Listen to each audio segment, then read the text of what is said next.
This video will be going over the front suspension swap on my 944. It's an 85.5 NA. This should be pretty standard for other ones, but this video is just going to be for the front. I'll also have a video for the rear and all of it put together in full length. So if you want to check out those parts, you can look those up on the channel. Otherwise, this one is just about the front suspension. This is the list of tools that I would recommend. The most important is the 8mm 12-point internal tool, also known as a star bit or triple square, triple star. I'll put a link down below. Just make sure you have one because it's not something that I had, and it's needed for the rear for taking out the axles. And it took a little bit of time for me to get one. So if you were going to order one or go get one, having it on hand helps you once you get the car taken apart. Also, 17mm wrench and sockets, 19mm wrenches and sockets, 13mm wrenches and sockets, 11mm wrenches and sockets, impact gun if you have one. If not, you can just use your wrenches. Floor jacks, I used 3. It just helped keep it all level going up and down. If you have a lift, that'll be helpful. You still might use the floor jacks in that case. I used 4 jack stands to keep the car up off the ground, and also pry bars, at least a foot long, maybe longer, because you're gonna need it to get some leverage on taking the old suspension out. I used a grinder. You might not need it, but I did. The 944 alignment tool, if the shop that you're going to take it to doesn't have one, sometimes it's nice to give it to them. So that would be recommended, but you don't really need that to get started. I used some headlamps and flashlights, or any type of work light, just to be able to see what you're working with. Tape measure or metric measuring device, so that way when you're adjusting the ride height, you can get it where it needs to be. The Riaction came with the spanner wrenches. Not all kits do, so I'm not sure what other brands there are out there, and they might not come with it, but the Riaction, I believe all of them do. The 8mm hex, you're going to need that to take out the driver's seat. Some vice grips, I think I already said 11mm wrench. Flathead screwdrivers, some type of lubricant. I use PB Blaster to get the rust out of some of those nuts. I used 2 bottle jacks to put the suspension back in. Also with that, some blocks of wood. I recommend 4x4s, at least 8 to 10 inches, so that way you can get some leverage in there. Also just some flat, either 2x4s or 2x6s, or 2x8s if you have them, just to get up to wherever your car is. Impact extensions and angles. Sometimes you can't get your gun right there, so just to be out a little bit, that'll help you. So I would recommend having as much of these tools on hand or even out, so that way once you get going, your tools are there and you don't have to go looking for it. But the most important thing is making sure that you have the 8mm 12-point if you're doing the rear, because that did take a little bit of time for me to get. Last week I went down to 944 barn and picked up the Riaction coilovers, both the front and the back, for my 85.5, which there's differences in the suspension setup, whether it's a turbo NA, and then also the different years, because I think these are 86, technically 86, which I think is different from an 87 and an 85 possibly. I'm not sure, but either way, Elliott says that these are exactly what my car needs. This is both the front and rear coilover conversion. The fronts apparently are easy, which I'm going to do first. The backs take a little bit more time, but Elliott sent me a video that he and Josh Ludwig did, Ludwig's Garage over in Tennessee, and it makes it look so easy. Well, not easy, but not hard. There's some other videos out there that show it taking like weeks and weeks and weeks, but Elliott said it really isn't that difficult. It just takes a little bit of time. So I'm gonna guess that there's a difference between the front and rear. This looks like a bolt's missing. Yeah, I think there's hardware for the bolts. License plate.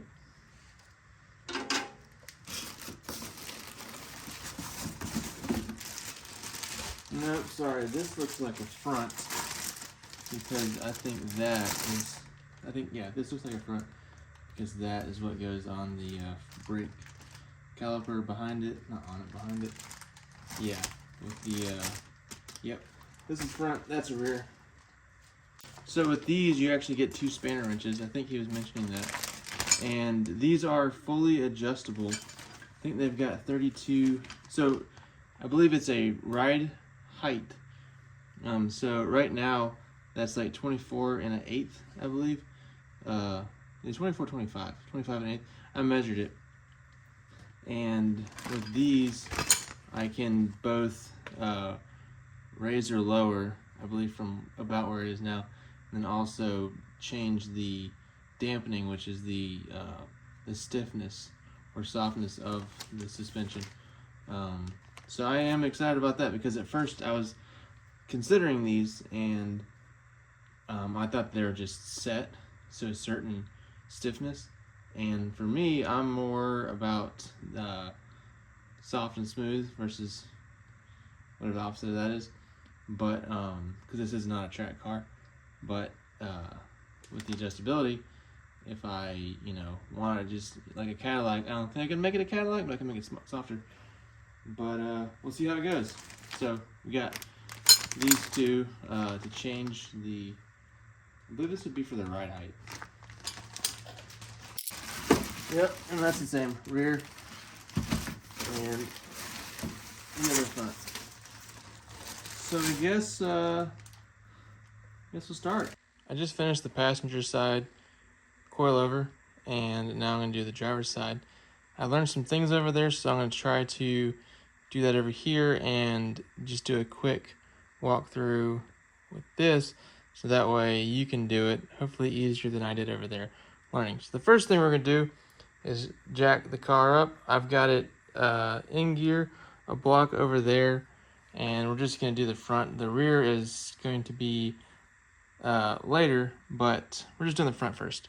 So now we're going to jack the car up, take the wheel off, and take out the old strut. The car is up. I'm going to put a jack stand just because sticking my head in there, I don't trust my life on this thing. So I'll still keep this somewhat up, but that underneath there. All right, we've got the front supported, still tight back there. The back's on the ground, so we don't have that far to go if that was to go through the floor, which I don't think it could. So now we're going to take a 19 and take this wheel off. Now that we have the wheel off, we're going to take this bolt and that bolt out. This is on the front side. I think it's a 17. On the back, it's a 19 millimeter. It might be the other way around. This bolt here has a flat, it's almost like a keyway on the bolt. It's just like a flat spot instead of it being round all the way around. Because there's a washer on the back that locks it into place. Before, the bottom, on the other side, the bottom one was the easiest to take out. I'm going to take off the top one first and see if it's easier. There we go.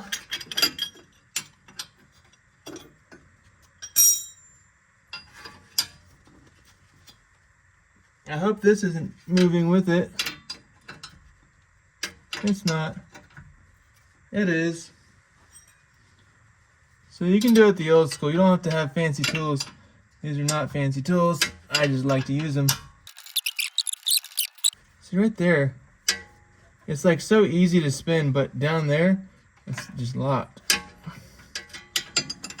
So maybe I'll just do it like this.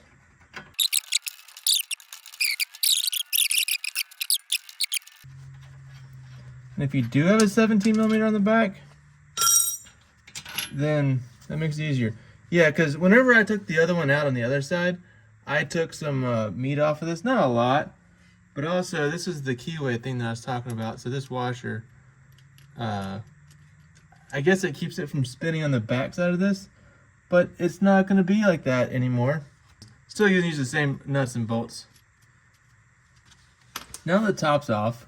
We can take the bottom. Ooh. And we'll switch back to the 19 and the extension. This is a wobbly. It does come in handy because it gives you a little bit of an angle.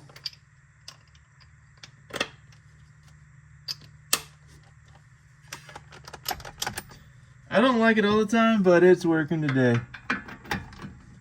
So it's not straight in there.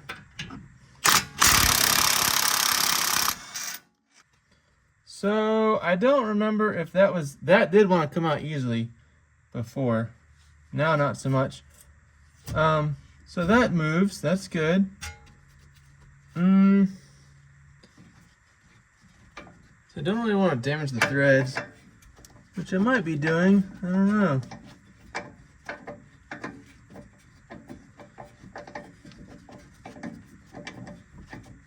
We're getting progress. By the way, I'm not a professional. I have no clue what I'm doing. But I am just hoping that what I'm doing might help you.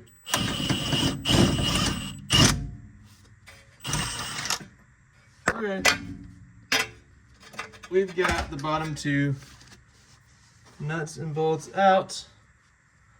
I'm weird like that, and I put things back together so that way I don't lose them.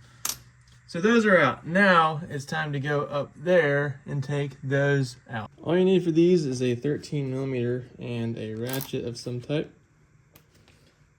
And the new ones, they have like little thread locker things on the bottom.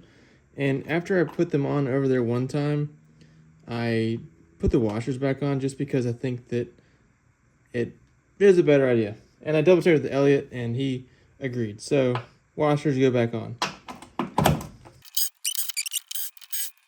Now that we have that,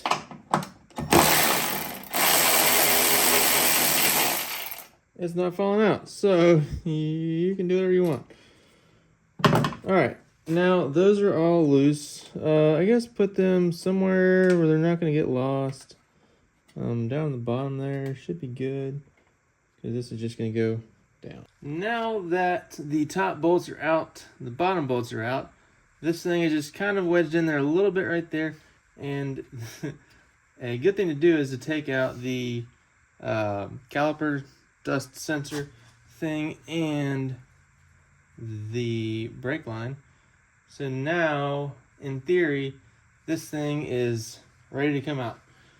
So the way that I took it out is just make a little bit of room here, push this whole thing that way, let it drop down. The top will come out of those bolts. Take the top out here, and there we go.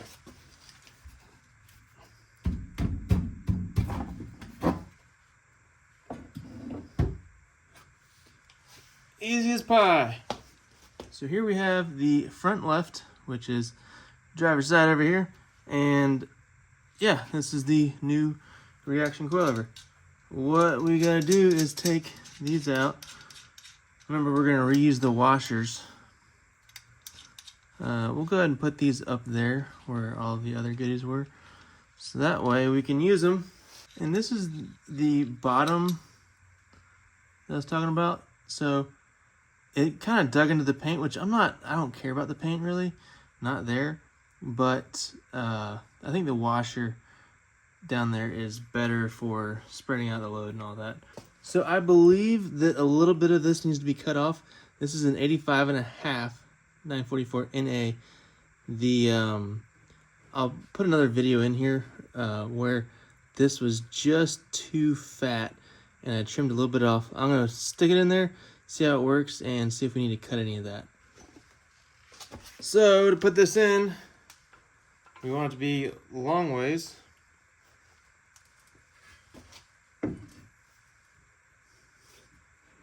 This is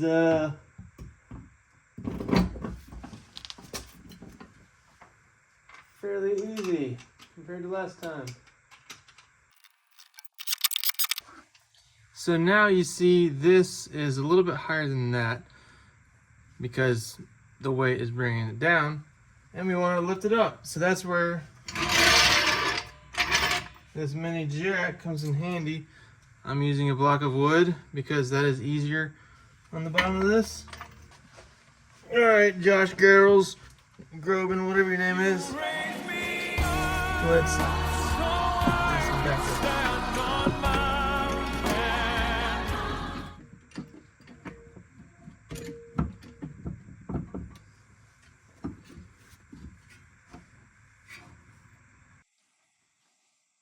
All right, so that hole is the right size, but there's not enough room over there on the right side.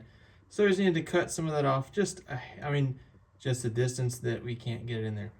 We're gonna take a Sharpie and mark where we want to cut it.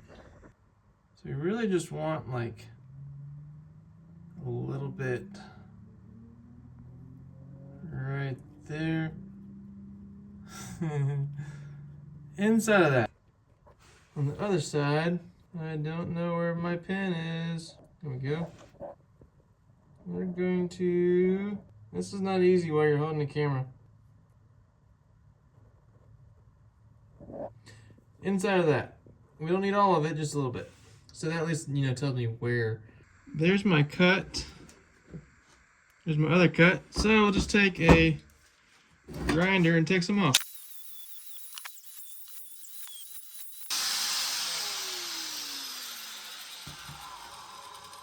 That is not too far from that line and way under that one, but they're not the same angle, but it doesn't matter because it fits in there, which who knows what the angle is in there.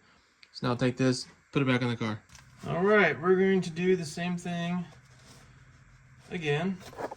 Now let's hope that this goes in there.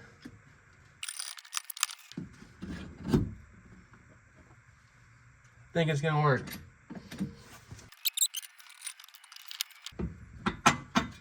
All right, I don't know if you can see that or not. Somewhere, out of focus, that thing. It's in. And we got just enough clearance. Oh my goodness, professional camera. All right, yeah, see, we got clearance. So now we'll get the top bolt in and hopefully it'll all be good.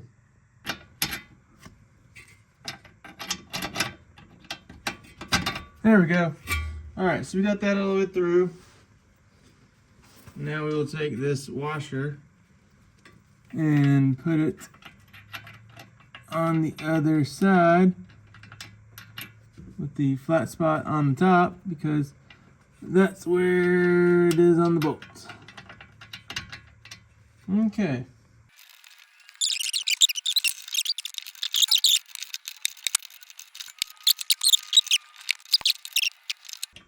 If you want to spin this thing around, go for it. I really want to.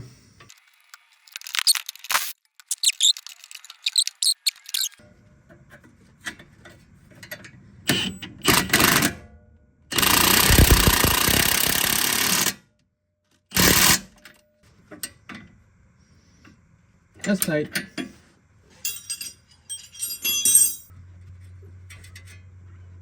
That's tight. Now we'll grab our tape measure and we want to check the unsprung load. So this is the locking fastener, whatever. You know what? I'm gonna go ahead and tell you. I already checked this, and it is unsprung. You can loosen this a little bit. See how it goes up and down a little bit. So we'll get it back to about where it was. And it's like, yeah. So it's at here. There's a little bit.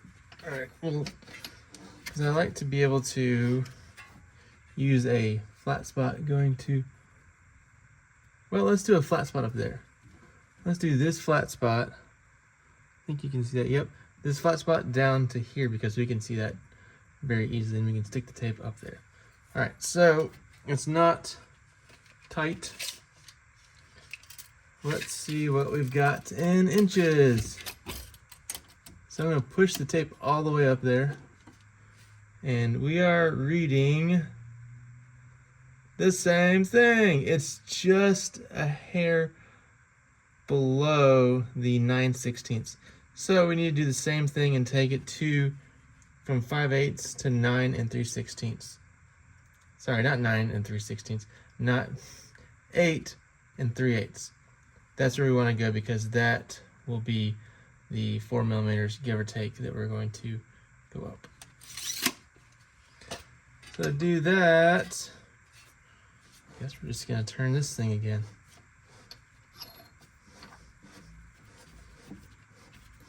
Going to the right, because righty tighty, right? Oh, another way another way that you could do it.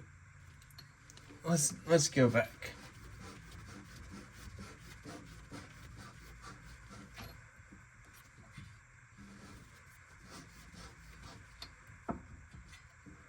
All right, so it says right here, if we measured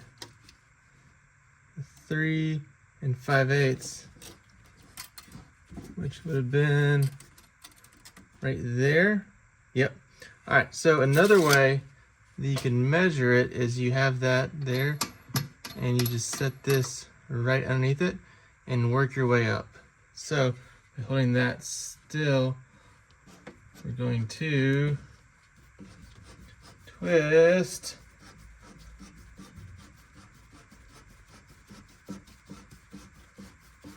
and see how we're creating a gap. We want a 3 millimeter gap. Let's see if we've overshot what we're going for here. Going to the bottom. No, I mean, this says we're like right on the money, the 3/8, 8 3/8. So if you have a exact way to measure this thing, go for it. I'm doing this the best I know how, and I'm not an expert. So now we'll take the 2 spanner wrenches that they provided and tighten this thing down, because we want, yeah. All right, so that is snug. All right, so we'll just lock that down there. Now that we have this up 4 millimeters and this locked in, with this locked in, we can put the wheel back on. Now I got the wheel on, we'll jack the car up, take the jack stand out from underneath it, and let the car down.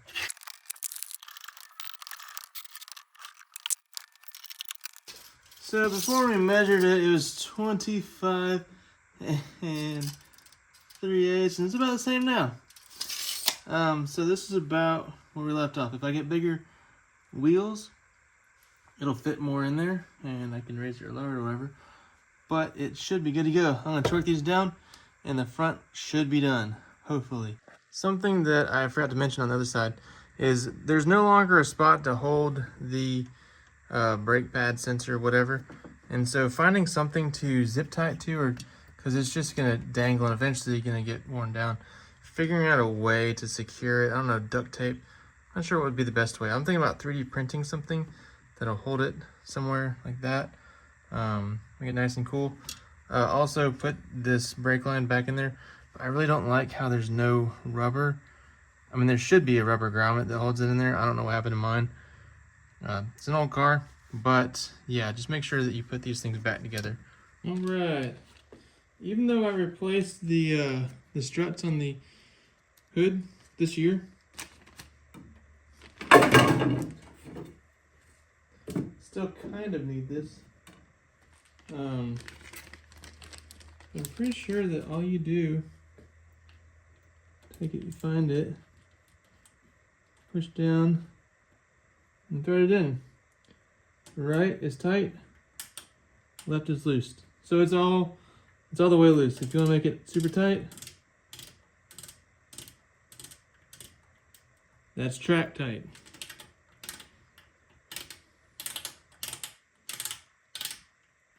That's smooth. so actually let's try it. We'll go 10 in, which is about a third, and do the same thing on the other side.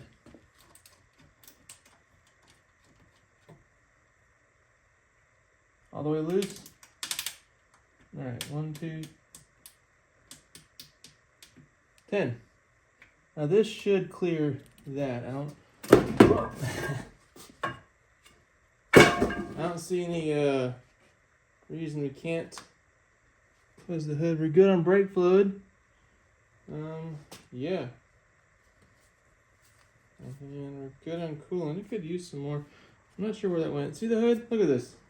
And I think I got the one that I'm supposed to get. Also, the car almost hit the garage door whenever it came back down.